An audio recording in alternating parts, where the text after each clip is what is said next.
Hello, everybody. This is Marty Baker, and this is going to be my presentation for progression after college. Hopefully, you'll be able to see this presentation without this box in the middle. So let's go ahead and begin.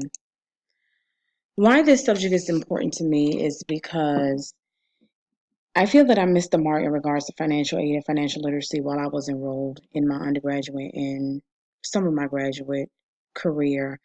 I was a single mother. So I did receive the Pell Grant, and that helped me to fund most of my education. However, due to circumstances which caused me to have issues with financing and being a single parent and needing, the extra money, I thought that, taking out student loans would be beneficial to me. Again, I received the Pell Grant while I was working on my undergraduate degree, but I continued on student loans for continuing education for my master's degree and for some certifications. Um, I think this subject is beneficial to others because people need to know about financial literacy. They need to know how to properly use money that is going to be provided for them to fund their education and not use it frivolously. They need to learn that money for your education is used for your education. And, unfortunately, you need to have some supplement to handle costs outside of education. For the future, I think that, you know, people can find other ways to fund higher education. Definitely by obtaining scholarships, um, taking out work study opportunities, or taking advantage of student employment opportunities that can help them while they are enrolled in school, and that can help them offset costs for higher education. When they get to the graduate level, apply for graduate assistantships that can help them with funding their education, that can help them with offsetting any costs. And if they're a graduate assistant, they can attend school for a much cheaper cost than someone who has to take out student loans. The cost to attend. Student loans are on the rise. With increasing costs to attend college, student loans are on the rise. According to the Virginia Department of the Treasury in 2016, they said, you know, to attend school, it's costing more money. And unfortunately, many people don't have the funds to attend school. So with tuition going up, then Pell Grant is not covering all of the costs. Those who are in charge of developing policies know that less funding can reduce the number of students who rely on aid. And according to Raisinin and Berkland, it can cause a decline in the amount of students who attend college. So, in other words, if tuition is going up, then students are less likely to attend college. We all know that tuition is on the rise again across the nation. Sadly, many students have to rely on financial aid, including financial aid student loans, to attend school. The cost to attend affects all students, especially those with limited financial resources.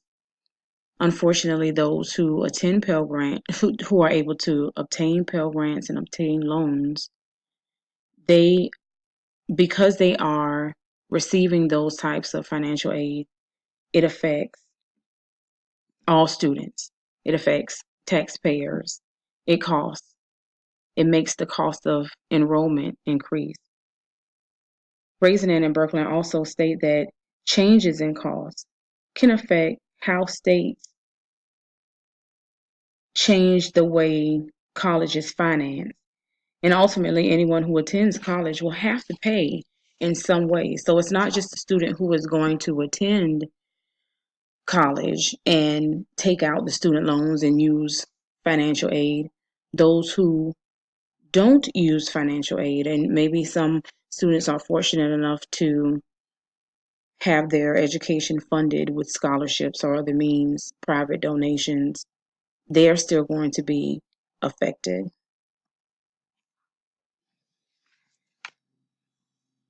Policies on financial aid and student loans. The current federal financial aid policy was implemented by President Johnson in 1965, and under Title IV, the Educational Opportunity Grant was established to distribute money to states to fund higher education.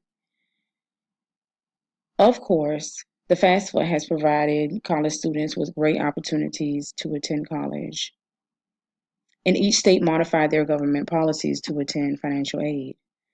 According to Finney, some states had difficulty in funding financial education. This is partially because of the amount of money that was allocated to schools to pay for unexpected costs.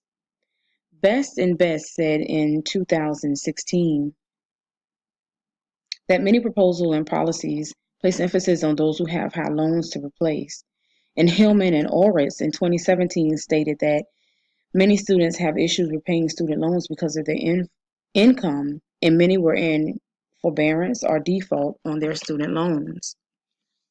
I think that the focus needs to, even though the focus is on students who have higher loans, it seems like they are the ones who are going to be responsible or held more responsible based on what the authors have stated. They're going to be the ones who the government and the loan companies are going to target because they took out more money on their student loans, so they expect them to pay. Policies on student loans. Best and Best wrote a book in 2014 titled The Student Loan Mess: How Good Intentions Created a $1 Trillion Problem. And it illustrated that the once good intentions of the student loan system is seemingly a thing of the past because of the problems it created. The book explored the policies on how the student loans came to be. It addresses the responses of politicians about student loans and how the public felt about student loans. Although in the beginning they felt it was a good thing for college students, in the end, or now they're seeing that it's really hurting. The book looks at how student loan policies benefited the political realm, but not for the intended student or families who relied on the student loans. The book also explores again the policies, especially those of the Higher Education Act, and it goes on to explore policies surrounding the repair of student loans, how politicians and the public responded, and the issues that came about because of the misuse of student loans. Again, as I stated earlier, student loans were created to help college students. However, many college students took advantage of the loans.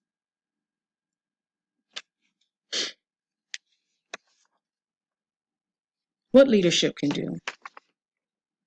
Of course, leadership can pay attention to the monies that are allocated to students. Now, students are forced to follow their program of study.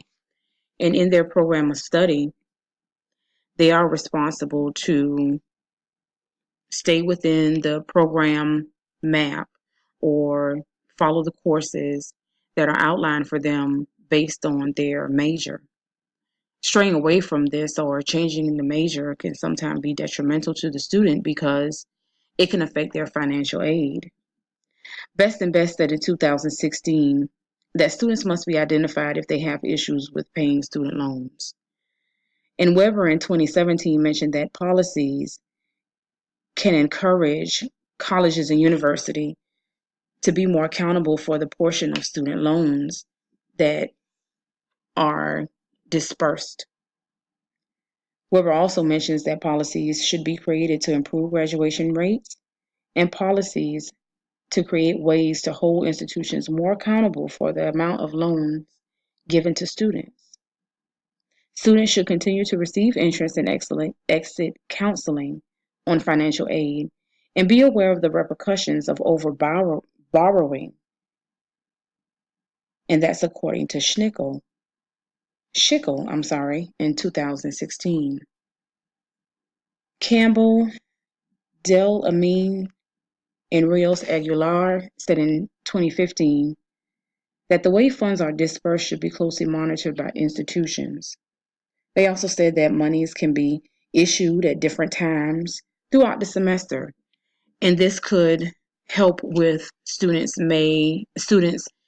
being unable to use the money inappropriately. Data collection, they also said, on students can help with the amount of money that's distributed to students who receive any type of aid that goes from Pell Grants to student loans, and students who receive any type of scholarships. So I think leadership should definitely, like I said, pay attention to how money is spent. Watch how the money is spent. Closely monitor who gets what and when they receive the money.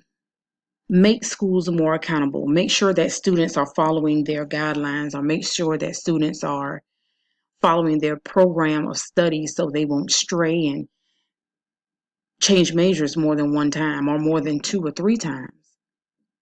Make sure they receive financial counseling before and after, before they fully enroll and when it's time for them to exit college.